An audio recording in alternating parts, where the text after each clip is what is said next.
Moi aussi, j'ai connu Marseille, 6 ans. J'ai eu mon CAPES à Toulouse, mais je suis allée à Marseille voilà, 6 ans. Et la première fois que j'ai vu le collège où j'allais exercer, il s'appelle Collège Versailles. C'est beau. C'est un cul-de-sac. Non, pardon. C'est la première fois qu'on me dit qu'on m'entend pas très bien. Voilà, c'est ce collège Versailles dans lequel j'ai enseigné. La première fois que je l'ai vu, j'ai vraiment eu les larmes aux yeux. Des barrières de 3 mètres, j'avais jamais vu ça. Un cul-de-sac, une autoroute à côté, une décharge et une déchetterie. J'ai vu un rat poursuivre un chat dans ce collège. J'ai vu des cafards se promener. Voilà dans quel état on laisse certains établissements. Parce qu'après tout, il y a des collèges, le président du conseil départemental de Haute-Garonne parlait de collèges ethniques. Oui, il y a une absence de mixité sociale à Marseille. Moi, je ne suis pas sûre que les gens vivent ensemble. J'ai trouvé que c'était vraiment la ville du communautarisme. Vous pouvez passer une journée sans croiser un blanc dans certains quartiers, vous pouvez passer une journée sans croiser un arabe dans d'autres quartiers. Et on ne se mélange pas.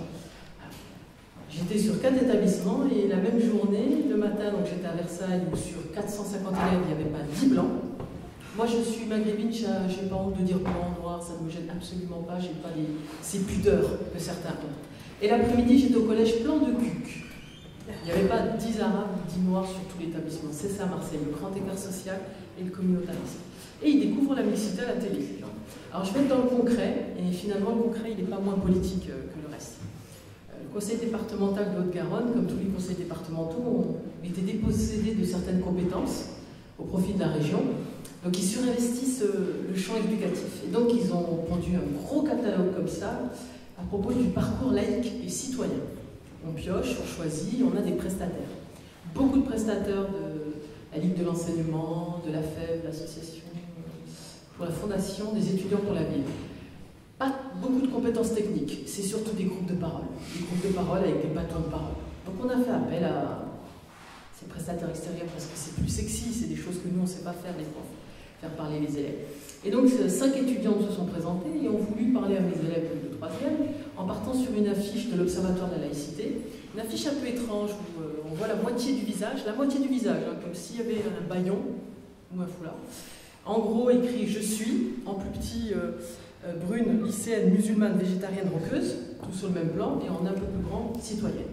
Et donc ces étudiantes s'adressant à mes élèves ont dit « Vous allez faire pareil, vous trouvez 5 adjectifs pour vous représenter, parce que les identités sont multiples, et on va vous montrer l'exemple. » Elles se sont toutes présentées avec 5 adjectifs. Elles ont toutes précisé leurs convictions religieuses. Qu'ont fait mes élèves, qui ont beau être dans un collège prioritaire, sont des élèves scolaires quand même. Ils ont tous précisé leurs convictions religieuses quand ils se sont présentés. Voilà encore l'enfer pavé de bonnes intentions. Alors, je suis intervenue pour faire la part des choses, parce que je disais aux élèves, méfiez-vous, vous êtes footballeur, vous êtes musulman, lequel dépend de choix, lequel dépend de talent et lequel dépend finalement d'un héritage.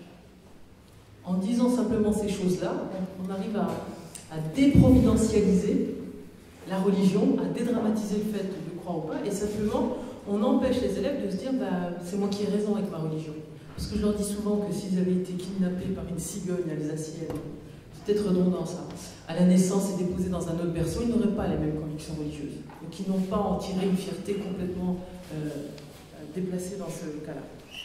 Continuons, ces étudiantes de la FEV ont fait un atelier digne du CP. Il fallait faire des dessins à propos de la laïcité, des arborescences, pour faire une exposition. Alors c'était très orienté sans l'assumer. J'ai laissé faire, je me promenais, et puis à la fin je vois une belle carte mentale, parce que c'est à la mode, avec écrit par un de mes élèves, « Épanouissement de la société multiculturaliste ». J'ai des élèves intelligents, hein, mais je ne vois pas qui aurait sorti ça. Voilà. Donc complètement orienté. Des gens qui aussi s'inspiraient, mais ça c'est sans doute comme un hasard de l'association Coexister dans l'esprit, et qui installe la religion finalement comme un principe identitaire de base, collectif. Les identités sont multiples, elles sont d'abord religieuses. Voilà ce qui s'est passé.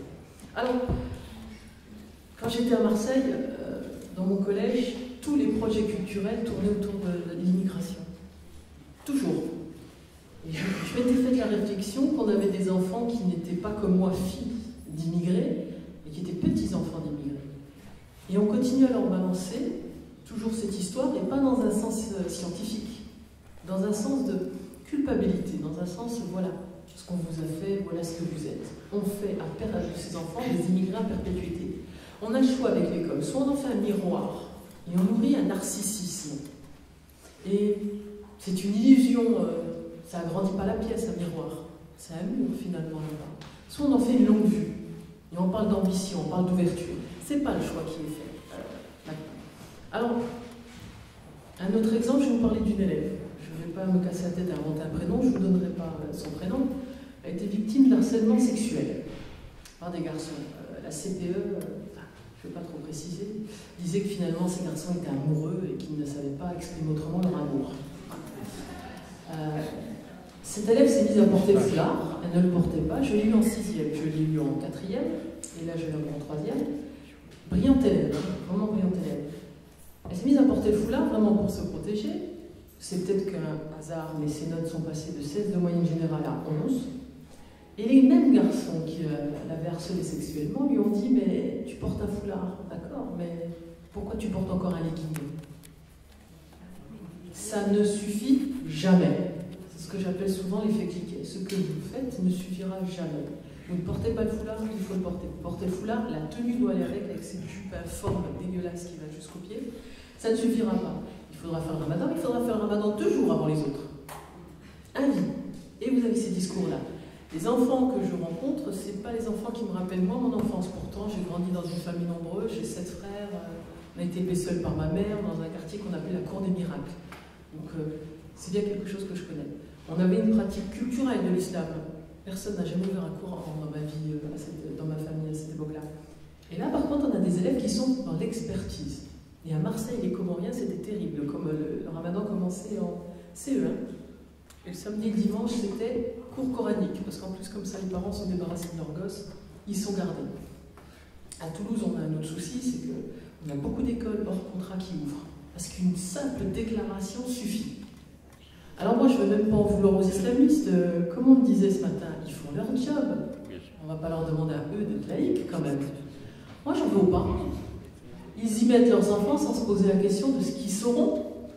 Et dans mon collège, on en reçoit en 3e, qui viennent de l'école coranique, pardon, l'école hors contrat, de l'école des Pradettes. Ils ont un niveau, franchement, 6e quand ils arrivent en 3e, parce qu'on ne leur demande pas de maîtriser les connaissances. C'est comme ce foulard sur la tête de cet élève. On lui signifie que finalement, ce n'est pas l'ambition qui compte, ce n'est pas sa réussite scolaire qui compte, c'est qu'elle se conforme à l'image qu'on attendait, à la place qu'on attendait. Oui, un foulard, ça borne. Alors moi, j'ai beaucoup de chance par rapport à vous, j'ai ma couleur, j'ai mes origines. Donc moi, je peux dire des choses aux élèves, sans qu'ils aient le réflexe paresseux de dire « Ah, vous êtes raciste ». Ça, ils peuvent difficilement me le faire, ce coup-là. Il suffit de verbaliser les choses. On s'interdit de dire les choses. On devient même obséquieux la plupart du temps. C'est très bien, tu as tes croyances, il n'y a pas de souci, tout est merveilleux. Il faut verbaliser les choses. Et pas esquiver les débats. Plutôt que leur faire apprendre par cœur ce qu'est la laïcité. Ils la connaissent tous, ils sont saturés, ils vous sortiront la définition que vous voulez, mais sans problème. J'ai choisi, moi, d'organiser un débat sur le burkini. Fallait-il interdire le burkini au nom de la laïcité? Je peux vous dire que les élèves qu'on a sont extrêmement conservateurs. Je peux vous dire aussi que ce ne sont pas des fans de Cyril Hanouna, que ce sont des grands consommateurs d'actualité, qui sont très intelligents, qui savent débattre. Et que donc il faut jouer sur 2 plans avec eux. Le plan intellectuel, il faut leur répondre avec des arguments. Mais aussi la loi, l'autorité. La laïcité comme principe ne se discute pas, c'est une loi. La laïcité comme valeur est liée à l'opinion personnelle. Il faut être ferme à des moments. Et moi, je me permets de l'être. Et leur faire verbaliser des choses simples. Vous êtes français. Un réflexe, c'est de toujours dire « je suis algérien ». Non, vous êtes français, vous êtes même fils de français. Vous êtes même par le droit du sang, et pas par le droit du sol. Deuxième chose à leur faire appréhender, c'est qu'ils ne trahissent pas quand ils aiment la France. On a des élèves qui sont entretenus dans une schizophrénie, dans un conflit de loyauté en permanence, entre l'allégeance qu'ils doivent, la fidélité qu'ils doivent à leurs parents, à l'école, à leur quartier et à ce mythique bled qu'ils ne connaissent que l'été. Il faut accepter, se forcer, verbaliser les choses. Et ça leur permet de métaboliser. On ne peut pas être heureux si on ne s'enracine pas. Et ce qu'on a assisté, par exemple, avec ces prestataires extérieurs, c'est que finalement, on cherche à maintenir ces enfants hors sol et qu'on cherche vraiment à leur montrer qu'il y a bien une race musulmane, tout comme il y a une race blanche. Voilà la grande défaite de l'école. Et dans une république sociale, l'école publique, gratuite, elle est de moins en moins, laïque bien sûr, c'est le premier facteur de réduction des inégalités sociales. C'est pour ça qu'on doit se battre, et c'est bien sûr pas François Fillon qui va défendre l'école publique, laïque et sociale.